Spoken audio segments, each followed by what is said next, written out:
મને કે મારા ઠાકોર સમાજના કલાકારો કંઈ સરકારી કામ નહીં મળે તો એ કંઈ ભૂખે નહીં બેસી રહેવાનું, બરાબર? એટલે એ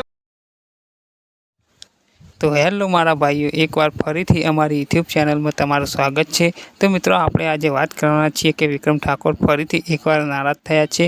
તો મિત્રો આ વિડીયો ચાલુ કરીએ એ પહેલાં ચેનલને લાઇક શેર સબસ્ક્રાઈબર કરી દેજો। તો મિત્રો જ્યારે વિધાનસભામાં દરેક સમાજના કલાકારને બોલાવવામાં આવ્યા હતા ત્યારે ઠાકોર સમાજના કોઈ કલાકારને બોલાવવામાં નહોતા આવ્યા। ત્યારે વિક્રમ ઠાકોરે મીડિયા સામે કહ્યું હતું કે સરકાર અમને બોલાવે કે ના બોલાવે અમે કંઈ ભૂખે નથી મરવાના, તેમ વિક્રમ ઠાકોરે ગુસ્સામાં જવાબ આપ્યો હતો। તે તમે જુઓ આગળ આ વિડીયોમાં।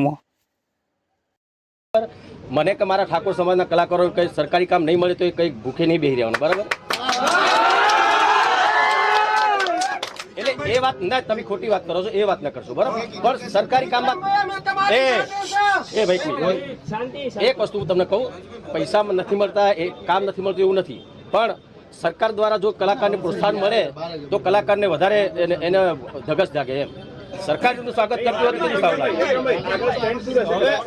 હવે શું તમે તમારી નારાજગી દર્શાવી, તમે એવું કીધું ઠાકોર સમાજને બોલાયા નહીં, હવે તમારું અને ઠાકોર સમાજનું શું સ્ટેન્ડ, શું કરવા?